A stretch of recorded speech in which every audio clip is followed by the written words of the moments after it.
Hi எல்லாம் எப்படி இருக்கிறீங்க? இன்றைக்கி வந்து நம்ம சிக்கன் பிரியாணி எப்படி செய்கிறதுன்னு பார்க்கலாம். நான் 1 கேஜி சிக்கன் வாங்கி கழுவி எடுத்து வச்சுருக்கிறேன். இது 1 கேஜி சிக்கனுக்கு பிரியாணி அளவு தான் நான் சொல்கிறேன். அரை கட்டு புதினா கழுவி க்ளீன் பண்ணி வச்சுருக்கிறேன். இஞ்சி பூண்டு பேஸ்ட்டு ஒரு 5 ஸ்பூனு, கொத்தமல்லி ஒரு கொஞ்சம் கழுவி கட் பண்ணி வச்சுருக்கிறேன். 6 மிளகா, 1/4 கேஜி எண்ணெய், 250 கிராம் எண்ணெய். இது பாருங்கள், பட்டை, ஏலக்கி, பூவு, இது கரம் மசாலா. இதுக்கு வந்துட்டு இந்த பிரியாணி இலை இங்கே எடுத்து வச்சுருக்கிறேன், அதுவும் நான் போட்டுக்கிறேன். ஒரு 4 டமாட்டோ கட் பண்ணி வச்சுருக்கிறேன். 6 வெங்காயம் கட் பண்ணியிருக்கிறேன். 1 கப்பு தயிர். இது பாருங்கள், 2 ஸ்பூன் மிளகாத்தூள், தனியாத்தூள் 2 ஸ்பூனு, மஞ்சத்தூள் 1/2 ஸ்பூனு, கரம் மசாலா 1/2 ஸ்பூனு. இது வந்து ஆச்சி சிக்கன் மசாலா பவுட்ரு 1 ஸ்பூன் எடுத்து வச்சுருக்கிறேன். இப்போ நம்ம எப்படி செய்கிறதுன்னு பார்க்கலாம். இது வந்து 1 கேஜி ரைஸுக்கு 1 கேஜி சிக்கனு அளவு.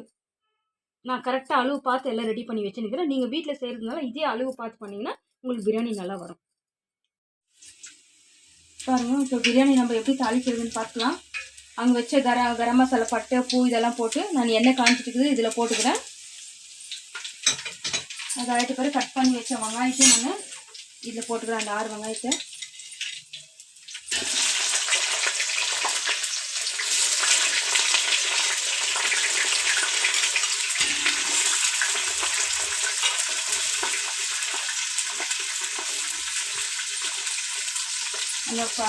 போட்டு, இது கூட இந்த 6 பச்சை மிளகா எடுத்து வச்சு, பச்சை மிளகா நான் கட் பண்ணுறதுல நான் அப்படியே முழுசாக போடுறேன். இப்போ இது கொஞ்சம் நல்லா வதங்கி வரணும். நல்லா கொஞ்சம் ப்ரௌன் ஆகணும், அது வரைக்கும் நல்லா வதங்கணும். இது வெங்காயம் நல்லா கொஞ்சம் நல்லா ப்ரௌனாக வதங்கி வந்துட்டுக்குது. இந்த மாதிரி வதங்கி வரும்போது நம்ம எடுத்து வச்சு இஞ்சி பூண்டு பேஸ்ட்டு இதில் போட்டுக்கலாம், ஆட் பண்ணிக்கலாம். ஆட் பண்ணிட்டு ஒரு 2 செகண்ட் இந்த இது கூட நல்லா வதங்கணும், இஞ்சி பூண்டு. அப்போ தான் நம்மளுக்கு அந்த பச்சை வாசனை நல்லா போகும். இதுலேருந்து இந்த இஞ்சி பூண்டு இதில் இருக்கிறது பச்சை, டமாட்டோ கூட போட்டால் அந்த பச்சை வாசனை போகாது. அதனால நம்ம இந்த வெங்காயம் வதங்கிட்டு அது நெக்ஸ்ட்டு வந்து இதை போட்டுக்கணும். ஒரு 2 செகண்ட் வதங்கி அது வாசனை போயிடும்.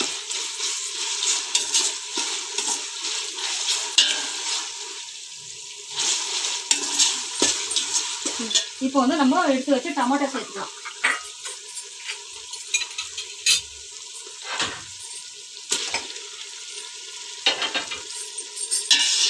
டமாட்டோ நல்லா வதங்கணும். டமாட்டோ இருக்கிறது மாதிரி நம்மளுக்கு தெரியக்கூடாது, அந்த மாதிரி நல்லா வதங்கணும்.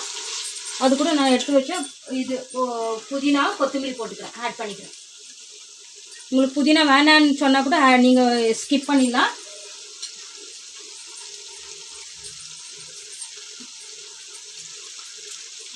கொத்தமல்லி ஆட் பண்ணிக்கிறேன். இது கூட எல்லாம் நல்லா இப்போ வதங்கி வரட்டும்.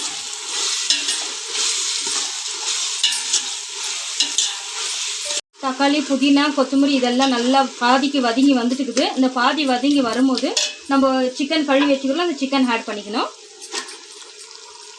அது கூட 1/2 கப் தயிர் புளிப்பு இல்லாத தயிர் போடணும். புளிப்பாக இருந்தால் 1/2 கப் போட்டுக்கோங்க. எந்த கொஞ்சம் புளிப்பாக இருக்குது, அதனால நான் 1/2 கப் ஊற்றிக்கிறேன். போட்டுக்கின்னு இது கொஞ்சம் நல்லா மிக்ஸ் பண்ணணும். அது கூட நான் நம்மளுக்கு தேவையான அளவு உப்பையும் சேர்த்துக்கிறேன். உப்பு இப்பயும் போட்டுக்கலாம், நான் லாஸ்ட்டில் ரைஸ் போட்ட பிறகும் போட்டுக்கலாம், கொஞ்சம் பார்த்துட்டு. இது ஒரு 10 மினிட்ஸ் நல்லா வதங்கணும். இது கூட அந்த சிக்கன் கர்டு கூட நல்லா வதங்கி வந்துக்குது. இப்போ வந்து நம்ம எடுத்து வச்ச மசாலாலாம் ஆட் பண்ணிக்கலாம். எது எடுத்து உங்கள்கிட்ட காமிச்சு போகிறேன் அதெல்லாம் நான் போட்டுக்கிறேன். போட்டு இது ஒரு 10 நிமிஷம் நல்லா ஃப்ரை பண்ணிக்கலாம். மசாலா வாசனை போகிற வரைக்கும் நல்லா ஃப்ரை பண்ணிக்கணும். இல்லை, நல்லா மசாலா பிடிச்சி எண்ணெய் பிரிஞ்சு வந்துட்டுக்குது, நல்லா வதங்கிட்டுக்குது சிக்கன் கூட. இப்போ இது கூட வந்து நான் 3 கிளாஸ் ரைஸ் எடுக்கிறேன். அந்த 3 கிளாஸ் ரைஸ்க்கு வந்து 5 டம்ளர் தண்ணி எடுக்கிறேன். 1 டம்ளர் தண்ணி வந்து மைனஸ் பண்ணுறேன், ஏன்னா இந்த மசாலாலாம் சேர்த்து ஒரு 1/2 கிளாஸ் தண்ணி மாதிரி ஆகிடும். அதனால 5 டம்ளர் தண்ணி ஊற்றுறேன் நான். இப்போ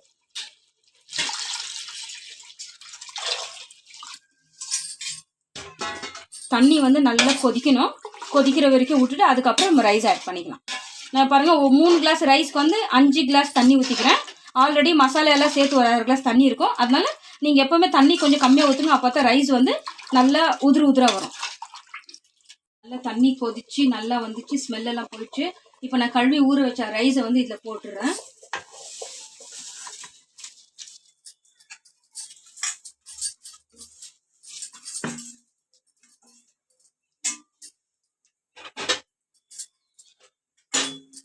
இது நல்லா மிக்ஸ் பண்ணிட்டு ரொம்ப ஸ்லோ ஃப்ளேமில் வேக வச்சு எடுத்துக்கலாம்.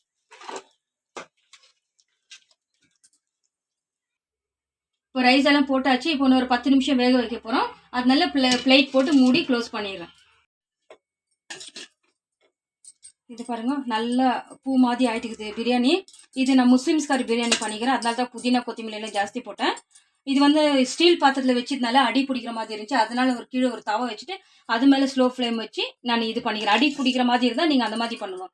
கீழே ஒரு தவா வச்சுட்டு அது மேலே டேக்ஷை வச்சுட்டு நீங்கள் இது பண்ணீங்கன்னா உங்களுக்கு தீயாத வரும். இது பாருங்க, நல்லா உதிர வந்துக்குது. இது வந்து ஒரு 8 பேருக்கு சாப்பிடலாம். நம்ம குறைஞ்சபடி 8 பேருக்கு சாப்பிடலாம். இது கூட நான் ரேத்தா பண்ணிக்கிறேன், பின்ன சிக்கன் கிரேவியும் பண்ணிக்கிறேன் இது கூட நான். இது பாருங்க, இது உங்களுக்கு பிடிச்சிருந்தா வீட்டில் ஒரு தடவை ட்ரை பண்ணி பாருங்க. இது உங்களுக்கு பிடிச்சிருந்தா லைக் பண்ணுங்க, ஷேர் பண்ணுங்க, கமெண்ட் பண்ணுங்க.